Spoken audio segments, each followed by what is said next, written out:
जंग है ही है जो होगी हिंदुस्तान पाकिस्तान की। यहाँ भी दिक्कत है, यहाँ दो बड़ी बड़ी दिक्कत है। पहली दिक्कत ये है, जैसे मैंने आपको बताया, जितना भी हमारे पास सामान है वो फाइनाइट है, ये नहीं है कि अनलिमिटेड है। उसको हमने वहां छोड़ दिया चीन के फ्रंट पे, तो वैसे ही हमारे पास चीजें कम हो गई। एयरफोर्स ही बार-बार बयान दे चुके हैं कि मुझे ऑथराइज्ड है 42.5 स्क्वाड्रन, मैं आज 30 है, मेरे पास वो 30 से भी कम है, उसमें से भी आधी से ज्यादा आप समझ लीजिए चीन के पास चली गई, तो लड़ाई किसके साथ करेंगे आप? पहली बात। दूसरी बात, क्योंकि आज चीन के पास काबिलियत है, वो round the clock surveillance Pakistan को प्रोवाइड कर सकता है, जो हमारे पास नहीं होगी। मतलब पूरा जंग का जो थिएटर है वो पाकिस्तान को दिखाई देगा, उनकी मिसाइल्स को गाइड करने के लिए उनके सैटेलाइट्स अवेलेबल होंगे, बेदू सिस्टम। तो ये तीसरी बहुत बड़ी दिक्कत आ गई है। चौथी दिक्कत क्या है कि आपने देखा है कि चीन ने बहुत सारे साइबर अटैक्स किए हैं हमारे हिंदुस्तान पे पूरे मेन। अस्सलामुअलैकुम नाज़रीन, आप देख रहे हैं ARS न्यूज़ चैनल। चीन और पाकिस्तान की बढ़ती हुई दोस्ती भारत को पड़ी भारी। परवीन सुहानी की तरफ से बड़ा बयान। भारत पाकिस्तान से हर कदम पीछे है और भारत पाकिस्तान से जंग नहीं कर सकता। जंग है ही है जो होगी हिंदुस्तान पाकिस्तान की। यहाँ भी दिक्कत है, यहाँ दो बड़ी बड़ी दिक्कत है। पहली दिक्कत ये है, जैसे मैंने आपको बताया, जितना भी हमारे पास सामान है वो फाइनाइट है, ये नहीं है कि अनलिमिटेड है। उसको हमने वहां छोड़ दिया चीन के फ्रंट पे, तो वैसे ही हमारे पास चीजें कम हो गई। एयरफोर्स चीफ बार-बार बयान दे चुके हैं कि मुझे ऑथराइज्ड है 42.5 स्क्वाड्रन, मैं आज 30 है, मेरे पास वो 30 से भी कम है, उसमें से भी आधी से ज्यादा आप समझ लीजिए चीन के पास चली गई, तो लड़ाई किसके साथ करेंगे आप? पहली बात। दूसरी बात, क्योंकि आज चीन के पास काबिलियत है, वो round the clock surveillance Pakistan को प्रोवाइड कर सकता है, जो हमारे पास नहीं होगी। मतलब पूरा जंग का जो थिएटर है वो पाकिस्तान को दिखाई देगा, उनकी मिसाइल्स को गाइड करने के लिए उनके सैटेलाइट्स अवेलेबल होंगे, बेदू सिस्टम। तो ये तीसरी बहुत बड़ी दिक्कत आ गई है। चौथी दिक्कत क्या है कि आपने देखा है कि चीन ने बहुत सारे साइबर अटैक्स किए हैं हमारे हिंदुस्तान पे पूरे मेनलैंड पर, जैसे मुंबई में हुआ था 2020 के अंदर। अब वो मानते नहीं है क्योंकि अकाउंटेबल नहीं होते। तो जो ये किए थे साइबर अटैक, उसका मतलब ये है कि उनमें काबिलियत है साइबर वॉर करने की, बिना हाथ दिखाए हुए अपना। और पूरे हमारे देश में हमारे एटीसीज है, हमारी रेलवेज है, पावर स्टेशन है, हमारे बैंक्स है, एटीएम्स है, इन सबको वो बिल्कुल जाम कर सकते हैं। अच्छा, और लास्ट बात जो बहुत इंपॉर्टेंट है, देखिए जंग जब होती है हिंदुस्तान पाकिस्तान की, तो कितना आपके पास सामान है, because this is the war of attrition that matters.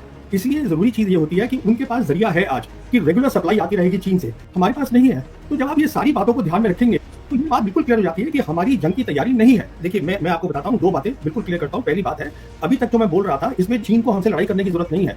चीन को सिर्फ अपनी वो क्षमता जो कि जैसे साइबर होती है, एंटी स्पेस कैपेबिलिटीज होती हैं, ये सब उनको देने की जरूरत है पाकिस्तान को। पाकिस्तान को ये देने की जरूरत है कि जो स्पेयर पार्ट्स है, एम्युनिशन है, उसकी रेगुलर सप्लाई रहे। पाकिस्तान को ये देने की जरूरत है कि उनको पूरा जो है बैटलफील्ड दिखाई दे।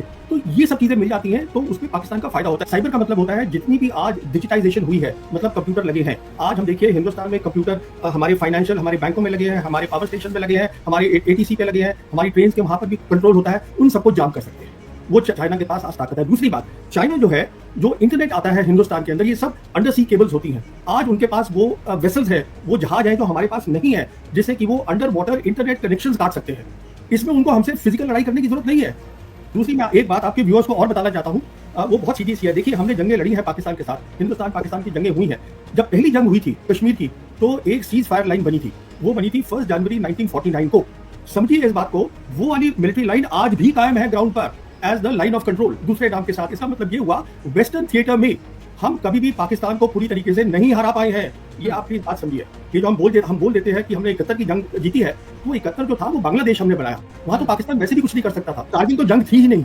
कारगिल को मैं कॉन्फ्लिक्ट बोलता हूँ, उसका ये एक गैम्बल था मुशर्रफ का। मुशर्रफ ने अपनी एयरफोर्स नहीं लगाई, मुशर्रफ ने अपनी नेवी नहीं लगाई। जब तक आप अपनी पूरी ताकत नहीं लगाते हैं तो वो जंग होती ही नहीं है। और हमारा एजेंडा ये था कि जो हमारा एरिया है उसे हम पाकिस्तानियों को हटाएं वहां से, हमारा लिमिटेड एम था। तो हमने वो किया। और देखिए, क्योंकि उन्होंने अपनी एयरफोर्स यूज नहीं करी, इसलिए हम अपनी आर्टिलरी को डायरेक्ट फायर में यूज कर पाए। अब जो है ये बायलैटरल बात नहीं रही हिंदुस्तान पाकिस्तान। ये जो हिंदुस्तान सरकार ने, मोदी सरकार ने 5 अगस्त 2019 को ये जो 370 हटाया, 35A हटाया जम्मू और कश्मीर से, उसके बाद चाइना के सारे जो लीडर्स हैं, बड़े लीडर शी जिनपिंग से लेके नीचे तक, सबने ये बार बार दोहराया है कि हम पाकिस्तान की जो सॉवरेनिटी है, ये संप्रभुता है, हम उसके लिए सपोर्ट देंगे। ये बहुत बड़ी बात है। अगर आपको हमारी वीडियो अच्छी लगी हो तो इसे लाइक, शेयर, सब्सक्राइब जरूर करें। मिलते हैं अगली वीडियो में, तब तक के लिए अल्लाह हाफ़िज़।